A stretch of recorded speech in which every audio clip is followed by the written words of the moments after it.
It's your player partner. He's elite back in the building. And man, you about to check out another Trill story, the original Gangsters and Hustlers edition. Man, we got Triple OG in the building. Triple OG James Smith. What it is, man. Same old thing, different day, homie. What's good? Man, everything good, man. I see you got the cowboy get up on, man. Tell me more about that. Oh man, this is a traditional thing, man. You know, blacks back in the Gap was called cowboys here in Texas, and then the term caught on so good that the people decided they wanted it back. They were actually the white cowboys were called cow hands, and Cow hands. yeah, and Okay.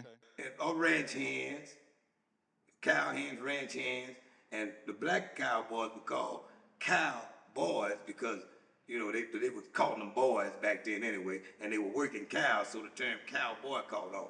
But after it got to be popular, they took it back, and most of the white boys, they cowboys, but the original cowboys was the black cowboy. So you saying that the white folks was trying to belittle us by calling us cowboys, then that shit popped off and got popular, and they wanted that shit back. Exactly, they didn't want it back; they took it back. No good Indian giving motherfuckers. Now, man, let's get into it, man. Yeah, Good, man. yeah. Say, man, tell me a little bit about your childhood, like, you know what I'm saying, where you from and where you was raised at. Okay, I'm from Port Arthur, but I was born and raised in Port Acres. In that box out there, man. My mama had 9 kids out there, 5 boys and 3 girls. And, and 4 girls, one died in childbirth, a few days after childbirth. But that's why I'm from Port Acres, Texas. But we moved here when I was about 12 years old to Port Arthur, the heart of Port Arthur. And so Port Arthur is home, yeah. Already.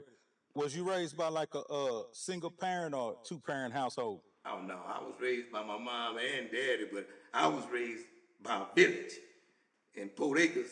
You know, anybody that was a year or two older than you had authority over you at that time. You did, and so yeah, I was raised by a village out there, but after I got here in Port Arthur, I didn't know nobody but family members, right? Right. Uncles on my daddy's side, uncles on my mama's side, and some first and second cousins. And this was during what years when you grew up? Oh man, well I was born in 1959, and I stayed out at Port Acres till around 72, 71, 72, and then we migrated here to the heart of Port Arthur. And that's when things really started to happen for me here in my life. What was the canvas like? What was Port Arthur like back then during that time? I mean, simplify the question. What do you mean? What was Port Arthur like? Like the environment, like was it loving? Was community like together? Was it dangerous? Was it friendly? Like what was the environment like? Oh no, I mean it was sort of like Port Acres because at that particular time you had blacks on one side of Port Arthur and whites on the other side of Port Arthur. You see, it was separated, and so again, it was like a family setting. It was good. You had your squabbles here and there, but it was all good. Yeah. Okay, that's what's up. So, what's one of your, I guess I would say your fondest or your best childhood memories? Oh man,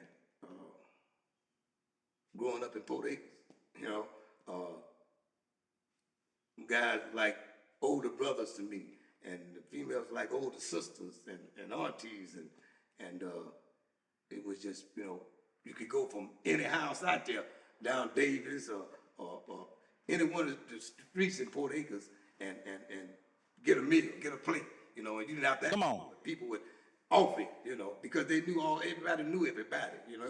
It was a family setting, the whole thing. So that's my fondest memories as a child. Okay, that's what's up. So, in school, would you say you was a good student, like you got good grades, or did you get in trouble in school? I mean, that's both ways. Yeah, I was a good student. I've never been, you know, illiterate. I've always been book smart. But yeah, I got in trouble because the other flip side of it is I like to fight, you know. And I heard. yeah, and then that kept me in a lot of mischief. But most of my teachers, man, they loved me, you know, because in the classroom I was good. You know, it was out of the classroom where I had all of my mischief at. Yeah. Okay, so when would you say you started to go astray? Like, what happened that kind of made you start getting in trouble?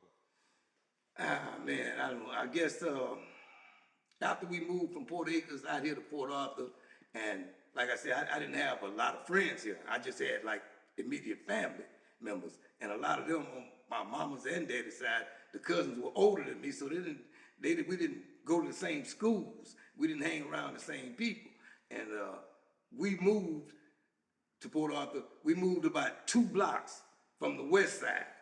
So I was actually on the east side, but 2 blocks from Houston Avenue. When you cross Houston Avenue in Port Arthur, going west, you're on the west side. And so Right. I ended up having to go to a school that was on the west side, you know, and I wasn't from east or west. I was from Port Acres, right? And so that's when it all started. What school was that back then? Booker T. Washington, it still sit there today.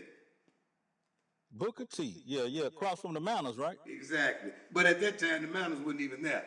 They started breaking ground for the mountains some years later, you know. What was right there? Just an empty field. Just a, Damn. it wasn't just a field, it was like a grassy lot, you know. Okay, okay.